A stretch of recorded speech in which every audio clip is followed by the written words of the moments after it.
I've been a champion for the Texas taxpayer my whole career. I mean, and I don't have a big political career. I'm really a business guy that's doing this for Texas, and that's really why I'm doing it. I will use the bully pulpit of the comptroller's office every day, every chance I get, to make sure that we cut property taxes. I'm here to bring President Trump's sense of urgency to the state of Texas and follow in his guidance and footsteps to DOGE the state. People know that I'm a bulldog and I'm not gonna give up. Ready to roll? Yep. All right. Real Texan. Why should this matter to real Texans?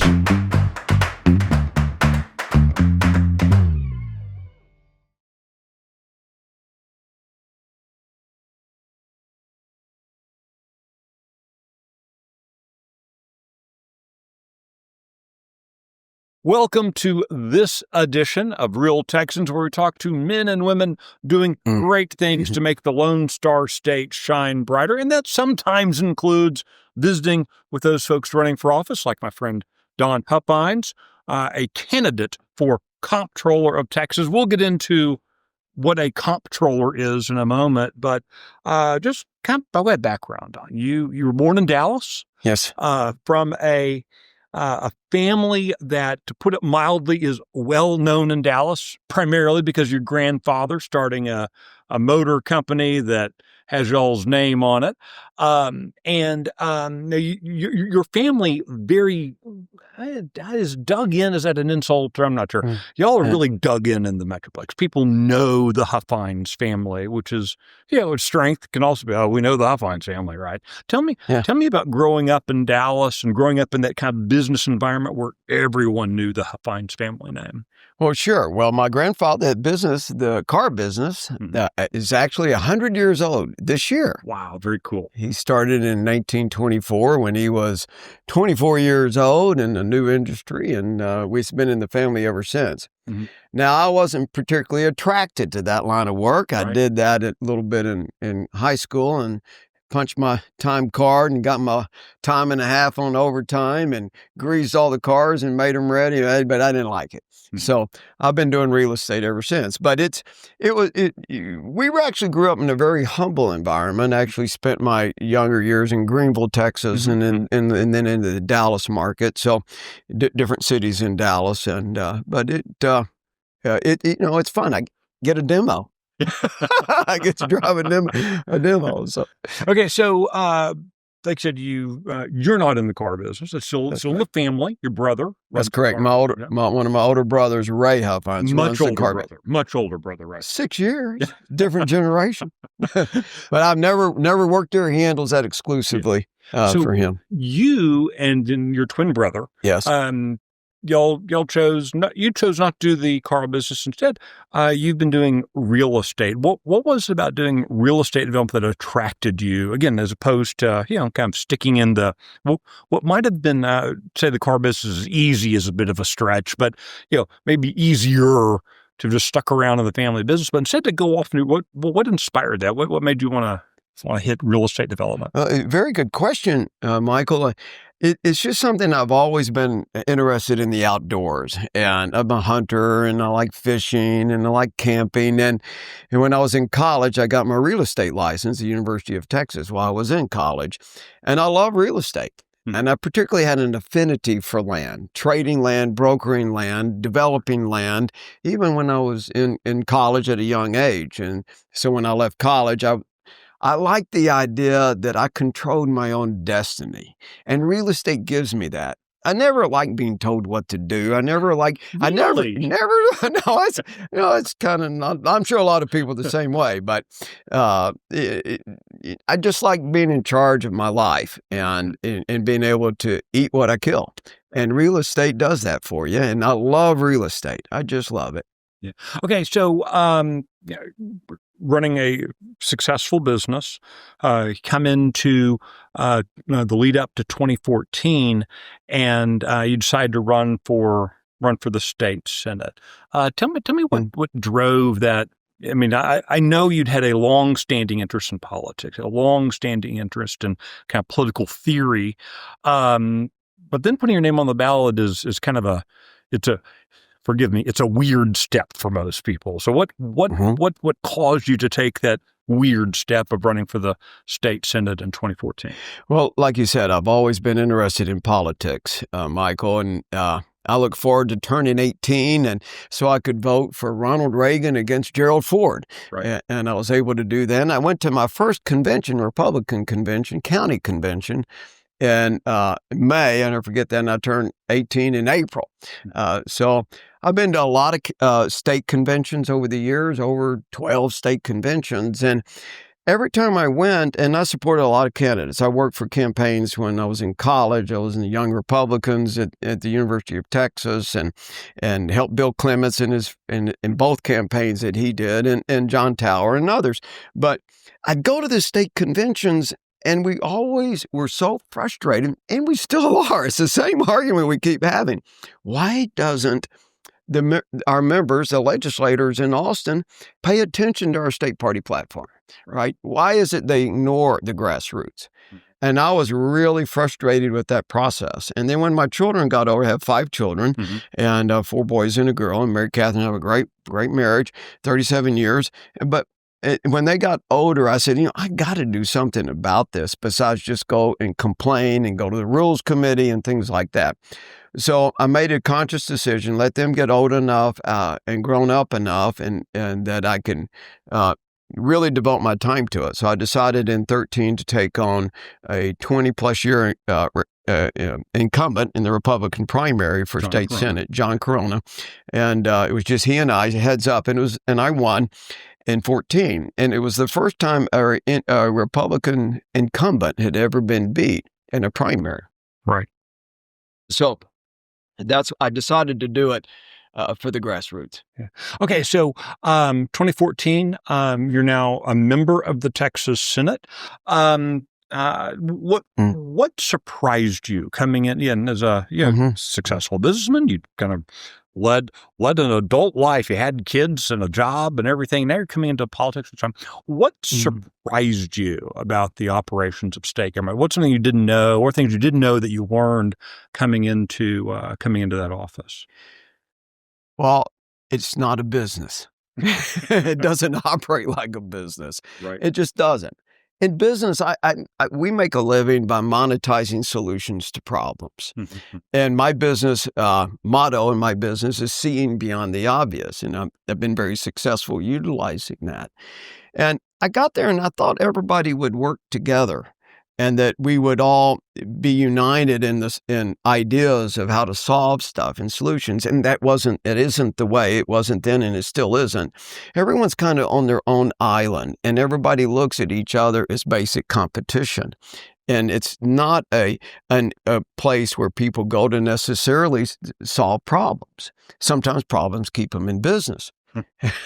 Right. And they're always generally solving problems that they created with the previous legislative sessions that they caused. So it was just real different than business. And that surprised me the most. And but there's a lot of good people there, but there's a lot of people in it that aren't in it for the right reasons. And that was not what I expected. I've always been amazed at the Texas legislature, watching now long time, that it feels like often a lot of the members of the legislature, Senate and House, they either look at each other as their dearest, closest friends, or their most horrible enemies, with very little space in between, right? Very little in between that. And that, ironically, the other members of the Senate, the other members of the House, that's the one place on the planet where, when you're on the floor of the Senate, the floor of the House, you can be assured of not seeing a constituent, right? That none of those other people can vote for them. And yet how they view each other seems to occupy each other's thoughts more than anything else. They're so worried about one-upsmanship that it feels like sometimes the constituents, the voters, the taxpayers get left behind. Well, that's 100% true. There's no question about that. It really is a club. Right. It really is. And they're members of this club. And that's what matters. And, how many bills I can get done. And that's your political capital. And then the leadership tells you to do this or do that. And okay, are you going to follow along with leadership? Are you going to be a backbencher so you never get any bills done? And you're not going to be anybody. And I also was really shocked at how manipulative they are to the voters. They go back to their districts and they tell the voters basically what they want to hear. And are they sincere? No. Not some are. I'm just giving you in general that they generally aren't. They're interested in appeasing leadership, appeasing their fellow members of the club more than they are about what they promised the voters. And they'll basically, some of them will say about anything they need to say. Yeah.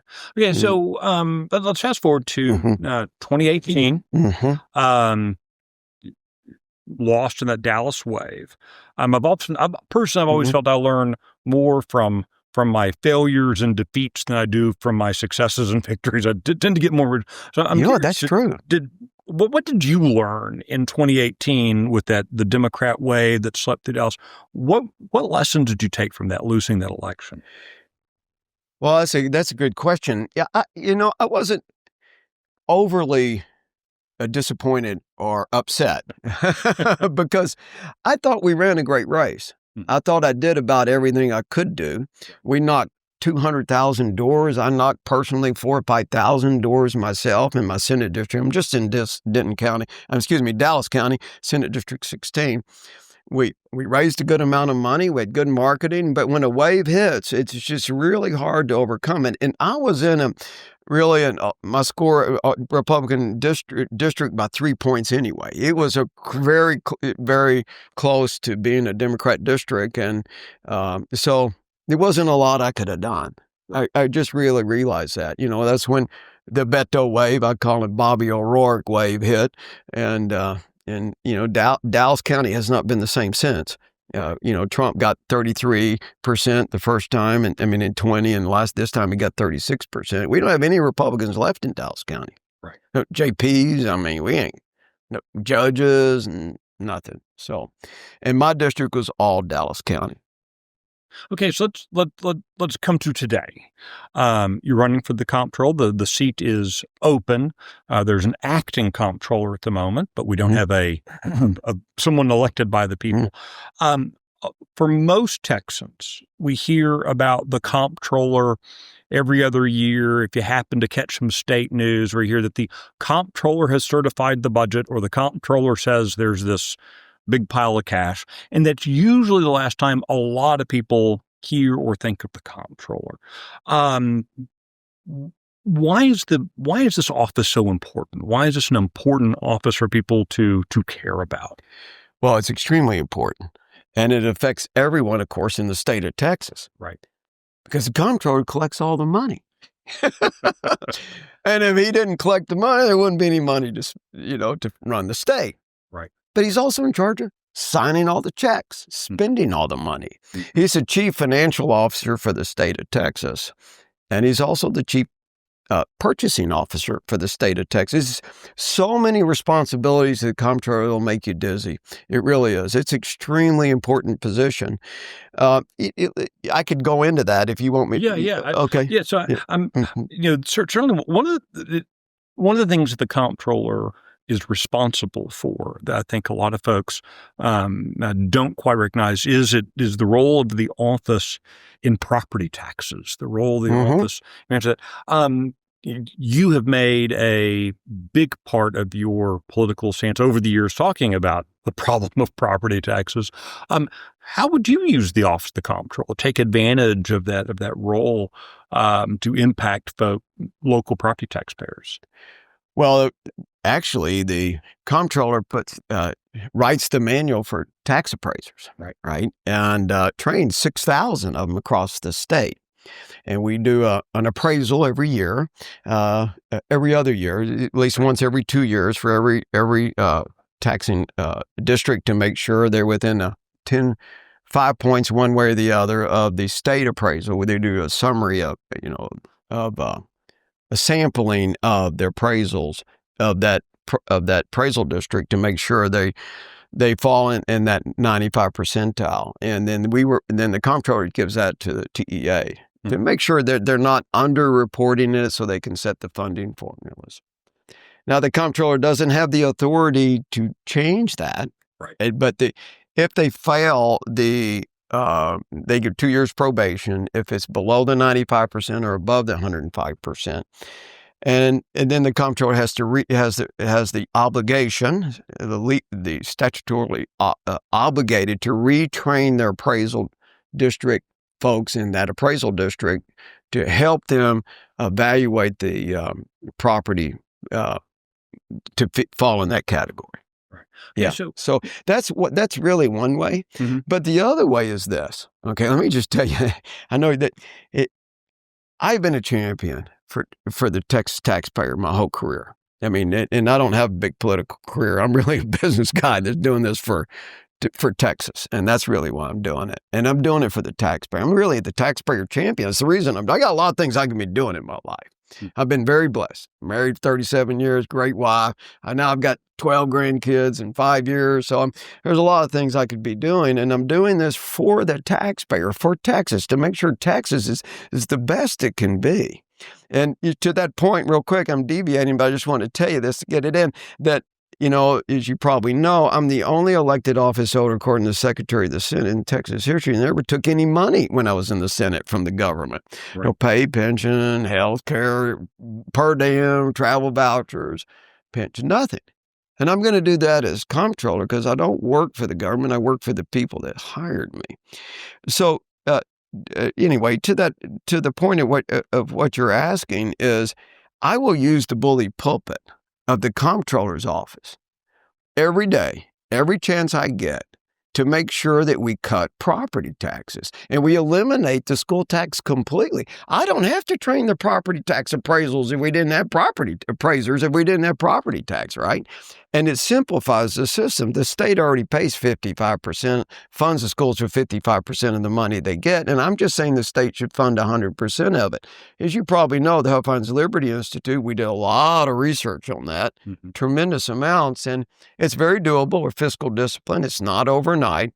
It'll take a decade or more to do it, but you just gradually phase it out, put it on a glide path to zero, and then the state funds all the school tax. So what I'm going to do as comptroller is constantly remind the members of the legislature that we don't have a surplus. We've overcharged the customer. And we've got to give the customer their money back. And we need to do it on property tax. It feels like, for a long time, I think one of our earliest conversations before you were in the Texas Senate, and I was working at Texas Public Policy Foundation, and you and I talking about property taxes.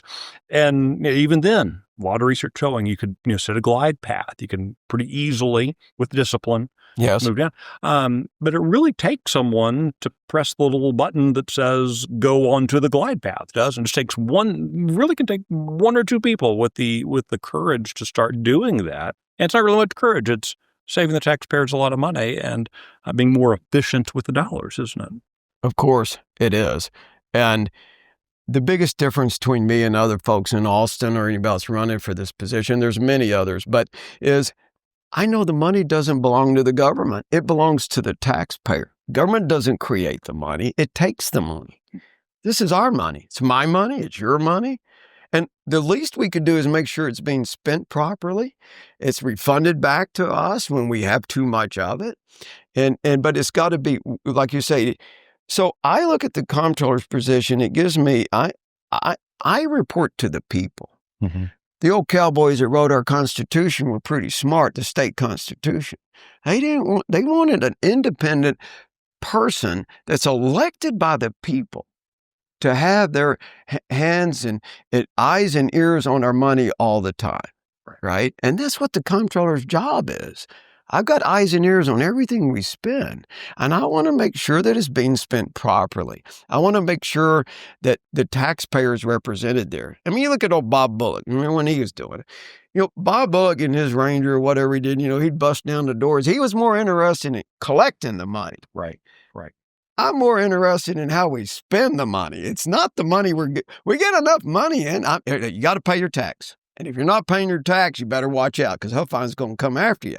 But I'm more interested in where we're spending and in making sure it's spent properly. We have over 200 state agencies. We have more state agencies per capita than the United States of America does. And so I've got eyes and ears on that. 150,000 credit cards, 10 payroll systems. And so there's a lot that the comptroller can do to make sure that we're spending our money correctly. And I'll say you this, most people don't realize this, Michael. We're spending, how much money do you think we're spending a day in the state of Texas, all funds considered? Over $500 million. That's $350,000 every minute of every day. That's a lot of money. And it's a lot of things to keep up with. And I can assure you, I'm going to root out all the fraud, waste, and abuse down there here in Austin. The comptroller's office puts out a lot of different reports over the years, report on this agency and that agency spending. You have made the point that you want to use the office of the comptroller to doge state government. Doge being a verb there. Yeah. So explain to folks, when you say you want to doge state government, what do you mean by that? What does it mean to doge the state of Texas? Really what it stands for.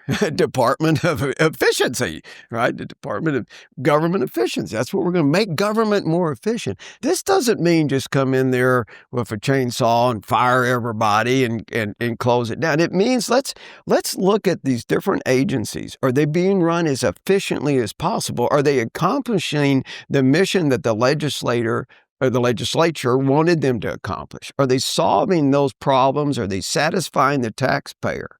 And can they do it better? We have a state auditor, of course, that's tasked with auditing that, but this is more than that. And I'd ask this simple rhetorical question. Who runs Texas? Does the legislature run Texas? Does the governor run Texas? And who runs the USA? It's the same question. And they don't. It's the bureaucrats. The bureaucrats are running the state of Texas. The legislature's only there for 140 days. They only work 90.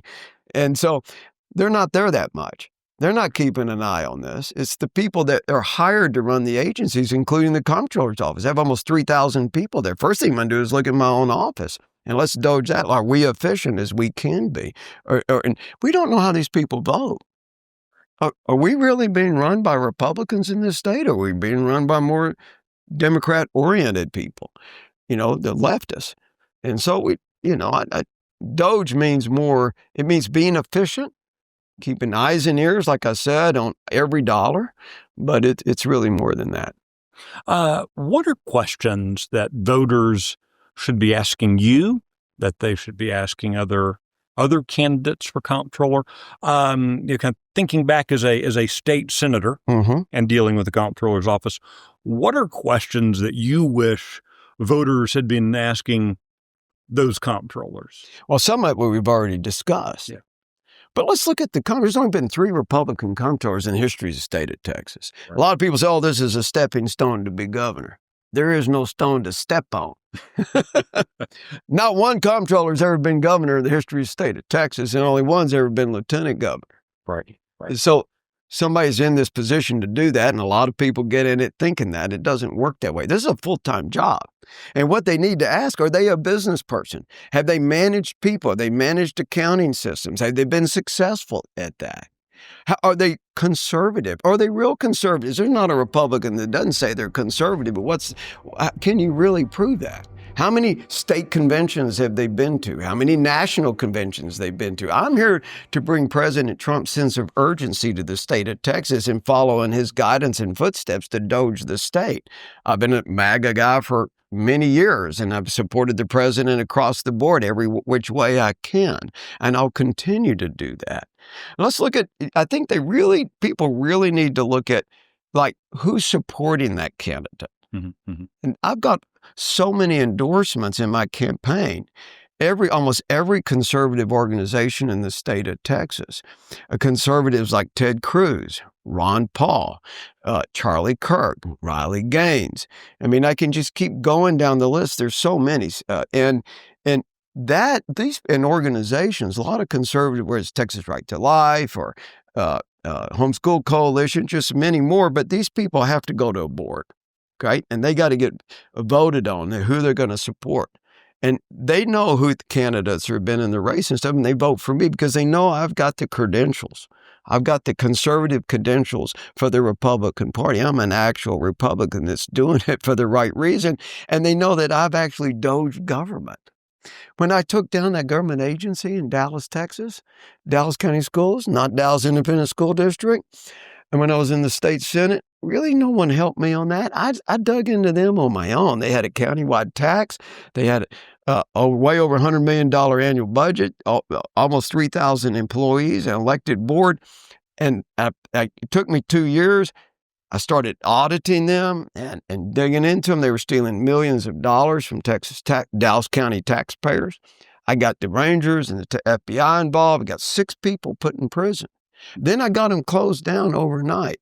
And it was really difficult to do that. But people know that I'm a bulldog and I'm not going to give up. And I say that because I was doging before doging was cool, and no one running in this race. I don't think there's anyone in Austin, Texas can say they did that. They shut down a government agency with 3,000 employees, and they put 6 people in jail for stealing taxpayer money. I did that with one agency. That agency spent a year what the state of Texas spends in 7 hours. I'm going to find fraud, waste, and abuse in Texas. And I think you really need to look at that. I think people need to understand there's different ways for leaders to operate. Some leaders like to be hands-off. And I say that that's kind of how the position's been looked at, hands-off. Let's just sail the ship, put it on autopilot, right? That's not me. I'm a very detailed-oriented leader. I want to know the details. I'm going to hire the very best people I can. I'm not necessarily hiring them from Harvard or the Ivy Leagues. I'm hiring them from great universities in Texas and the Midwest. Smartest people I can find. And I'm going to bring in all the young guys that can use AI, whatever they need to do to DOGE, and find out where all of our money's going on 100,000 plus credit cards and everything else. But besides that, I'm going to have great teams set up, but I'm hands-on. I want to know what everybody's doing. The buck stops on my desk, not anybody else's, and I'm responsible. Gotcha. Don Huffines, thank you so much for your time. Appreciate you being with us today. Thank you for having me, Michael. And thank you for joining this edition of Real Texans.